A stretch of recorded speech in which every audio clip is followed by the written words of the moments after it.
Comme je disais, aujourd'hui, on va parler un peu des différents tontons qu'on a tous vus dans nos familles.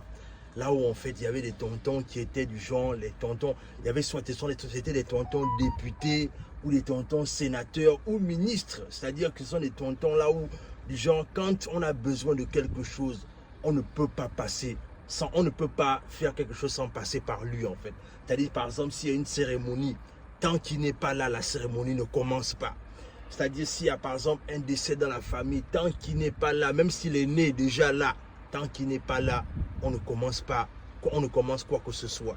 Et même si c'est le petit frère, hein, mais comme il a les moyens, le droit de naissance se trouve... Non, faut pas aller jusque-là, tout de même.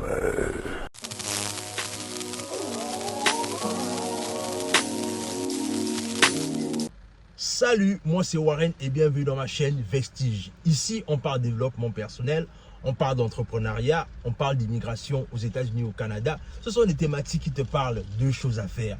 La première, tu t'abonnes à la chaîne et tu partages la vidéo autour de toi. La deuxième, tu nous suis à travers nos réseaux sociaux, notamment Facebook, TikTok et Instagram. Et pour toutes les personnes qui veulent se lancer dans l'entrepreneuriat, qui veulent lancer un projet, mais qui ne savent pas comment faire, qui ont peut-être des difficultés à lancer des projets en ligne, mais des business en ligne, mais ils ne savent pas comment faire. Le 21 juin 2025, on a notre première conférence business. Là où j'ai amené plusieurs panélistes qui vont vous décortiquer comment est-ce que ils ont réussi dans leur business et comment est-ce que eux aussi, ils peuvent vous amener afin que vous aussi, vous pouvez réussir dans les vôtres. C'est la raison pour laquelle réserve déjà ta place dans les commentaires. Dans la barre de description, autant pour moi, tu prends déjà ta place. C'est-à-dire, si tu es dans le Midwest, si tu es dans les États-Unis, tu nous rejoins le 21 juin afin qu'on passe un moment agréable en parlant de business, en parlant de comment est-ce que tu peux gérer ton argent, comment est-ce que tu peux multiplier ton argent.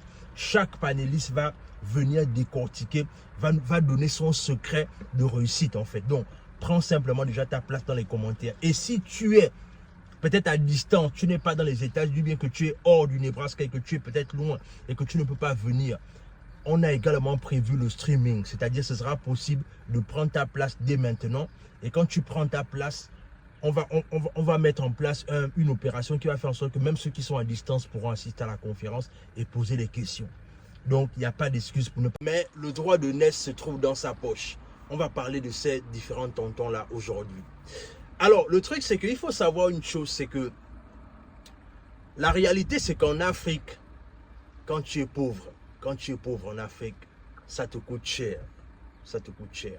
Même ton droit de naissance est bafoué quand tu es pauvre en Afrique.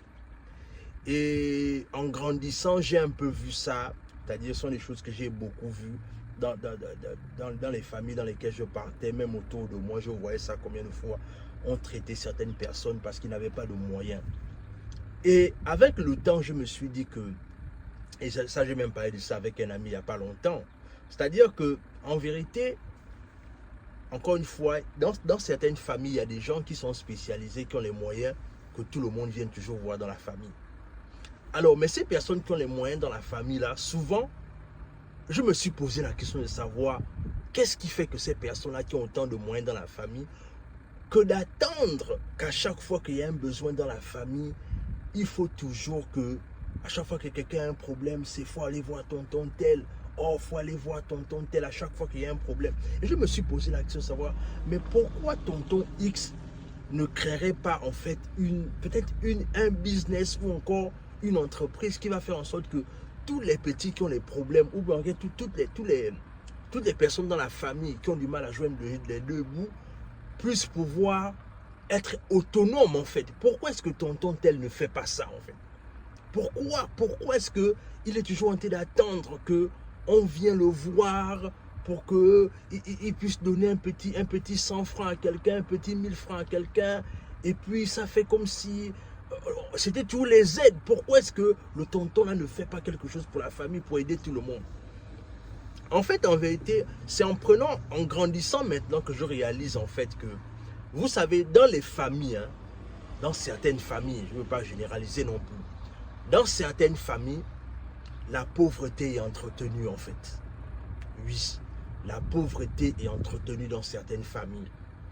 Pourquoi est-ce que je le dis? Je le dis parce que la plupart du temps, les personnes qui ont beaucoup d'argent et qui ne veulent pas aider les frères et les sœurs là qui ont du mal à joindre les deux bouts, mais qui attendent toujours à chaque fois qu'il y a un problème pour qu'on vienne simplement gratter la tête devant ce dernier là.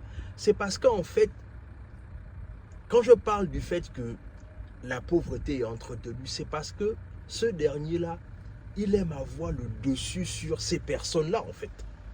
C'est-à-dire que c'est aussi simple que ça, c'est-à-dire que il y a des gens qui aiment avoir le... En Afrique, on a ce côté là où en fait, on aime avoir le dessus sur l'autre. Et je pense qu'on tire cet art-là de l'esclavage. Parce qu'il ne faut pas oublier, c'est que la théorie des deux catégories des esclaves, il y avait l'esclave de maison et l'esclave du champ. C'est-à-dire l'esclave de la maison se sentait déjà tellement supérieur avec de l'esclave du champ que du coup, il n'avait plus grand rapport avec ce dernier parce que lui partait du principe que lui, il est, on appelle ça comment? Lui, il habite chez le maître et comme il habite chez le maître, il porte les costumes, il est bien habillé, donc du coup, il ne va jamais vouloir se libérer. En fait, au contraire, ce qui va se passer, c'est que tous les frères qui vont essayer de se libérer, il va aller trahir chez le maître. Et c'est la même chose aujourd'hui, en fait. C'est-à-dire que quand je parle de cette pauvreté entretenue, c'est parce que il faut aussi savoir une chose, c'est que quand les personnes qui ont les moyens dans la famille ne veulent pas créer quelque chose qui rende tout le monde indépendant, c'est parce qu'ils aiment ce pouvoir-là, de se dire qu'à chaque fois que Warren a un problème, il va venir me voir. À chaque fois que Warren a une difficulté, il viendra me voir. Donc du coup, ça lui met dans une position de force. Mais l'autre théorie aussi également que je me suis dit, encore une fois, parce que là j'avance des théories, c'est à vous de me dire dans les commentaires ce que vous en pensez. L'autre théorie aussi que je me suis dit, c'est que faut pas oublier une chose, c'est que nous avons tous évolué dans des conditions compliquées en Afrique. Et l'autre condition aussi que je me dis, c'est que faut pas oublier une chose, c'est que parfois les personnes, certains parents dans des familles ont eu leur argent dans des conditions compliquées. Et déjà le fait qu'ils ont eu leur argent dans des conditions compliquées, vous suivez mon regard, ils ne peuvent pas se permettre de dire qu'il va créer quelque chose qui va bénéficier à tout le monde. Parce qu'il sait une chose, c'est que l'argent qu'il est en train de profiter là, peut-être que l'argent là va le suivre après son départ. Et c'est la raison pour laquelle il estime, peut-être qu'il n'a pas envie de partager ça avec le plus grand nombre. Moi je me souviens par exemple, j'avais un ami, on est toujours amis de toutes les façons, c'est-à-dire lui, il allait étudier à l'étranger et quand il est rentré, son oncle avait dit en fait que je vais te trouver le travail, il n'y a pas de problème, quand tu rentres de l'étranger avec ton diplôme, fais-moi signe, je vais te trouver le travail. Mais ce qui va se passer avec mon ami là, c'est que quand le frangin a fini les études et qu'il se prête, il se précipite à rentrer au niveau du Gabon, l'oncle qui avait dit que je vais te trouver le travail là, a commencé à lui faire des zigzags. Jusqu'à un moment donné, l'oncle lui a mis sur le fait accompli en fait. En lui disant que, en vérité, c'est pas que je ne veux pas te trouver le travail. Mais c'est juste que, est-ce que tu es prêt? Je ne suis pas sûr que tu seras prêt à accepter les conditions qui vont faire en sorte qu'on te trouve le travail. Et lui-même, quand on l'avait dit ça, c'est-à-dire qu'on n'avait pas besoin de lui dire l'oncle n'avait pas besoin de beaucoup lui parler pour lui dire je ne suis pas sûr que tu vas accepter les conditions dans lesquelles on va te donner du travail. Il avait compris en fait. Donc c'est pour se dire que parfois, quand quelqu'un te refuse l'argent, c'est-à-dire ces personnes-là, quand ils ne te donnent pas leur argent, faut pas être triste, faut pas être aigri par rapport à ça. Non, parfois ces personnes-là aussi, parfois ils t'épargnent de beaucoup de choses. Parce qu'ils savent parfois aussi que l'argent qu'ils ont gagné là, ils n'ont pas gagné ça dans des conditions honnêtes. Et qu'ils savent que le jour qu'ils vont partir là, parfois leur argent va leur suivre. C'est la raison pour laquelle vous voyez, parfois ces grandes personnes-là, en fait, leur richesse, c'est juste pour un temps, en fait, pendant qu'ils sont encore en vie.